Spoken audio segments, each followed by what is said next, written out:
We have something that we know is out there. We see its gravity, we can detect many of its effects, but we don't know what it's made of, and we know whatever it is that it's made of is something that's completely new to us that we've never seen before. So it's a fairly exciting time in astronomy for that for lots of reasons, but for that reason in the sense that most of the universe is made out of something that we don't have any real clear idea what it is yet.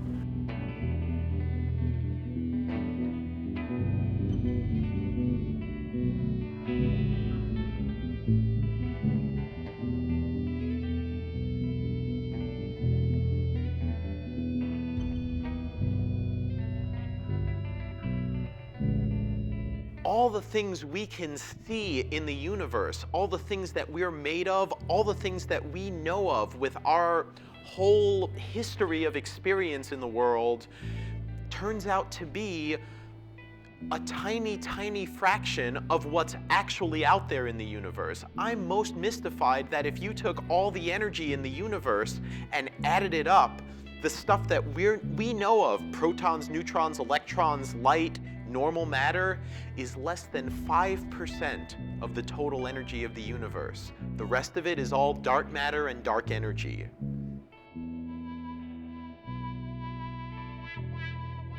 Just by looking up in the sky, you're literally seeing the past.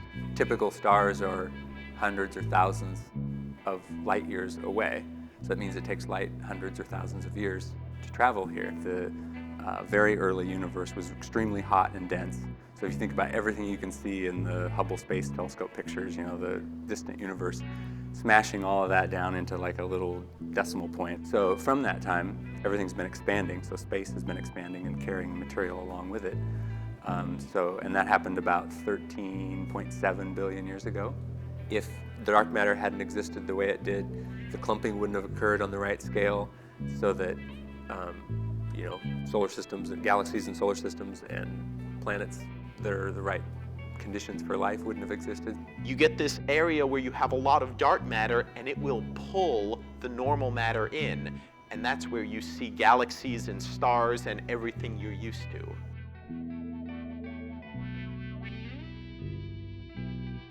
If our theory of dark matter is correct, there are millions of dark matter particles passing through us every second.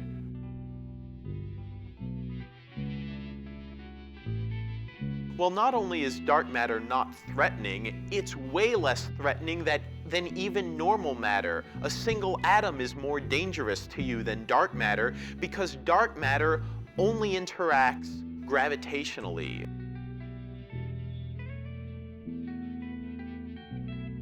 The strongest evidence, I think, that we know it's there is the gravitational effect. The first thing people say is, okay, now we're looking for stuff we can't see. And people sort of laugh and say, well, okay, if you can't see it, how are you ever going to find it?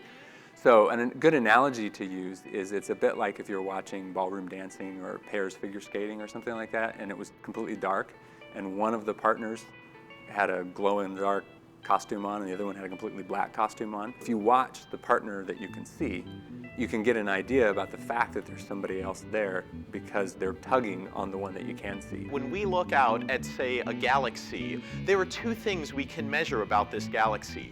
We can measure the light coming from it.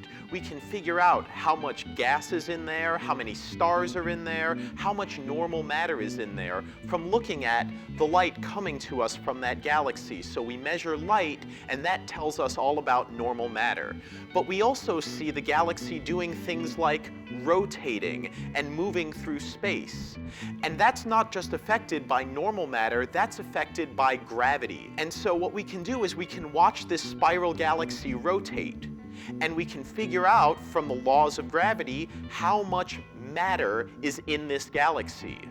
And we can also look at the light coming from the galaxy and figure out how much normal matter is in the galaxy, how much of the stuff that's made up of protons, neutrons, and electrons, the stuff that we know, is in this galaxy. Well, we can calculate this and we get two different numbers. And the fact that those two numbers don't match up, that's what we call the dark matter problem, that we have this much normal matter and this much total matter. We have more matter then can exist in protons, neutrons, electrons, and everything else we already know. And it's sort of unsatisfying because it doesn't tell you, it doesn't work very well for finding an individual dark matter particle, right? It just tells you that collectively there's got to be this huge amount of mass that's out there that we're not seeing.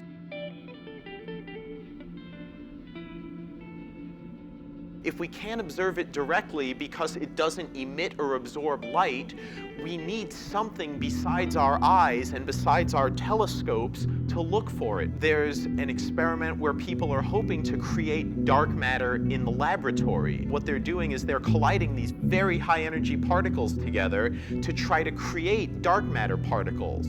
Even though we won't be able to see the dark matter particles, we'll be able to say, this much energy went in, and we can measure the energy of all the stuff that comes out.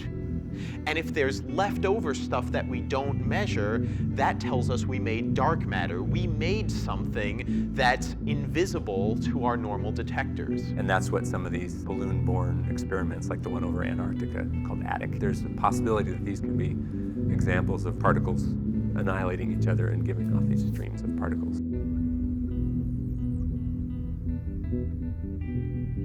In the end, it's one of the only forces that matters in the universe.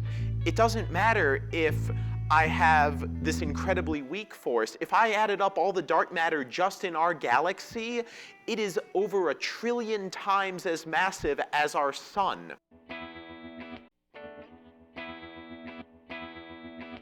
Different models of dark matter will do different things, and we don't know which theory or which model is the right one.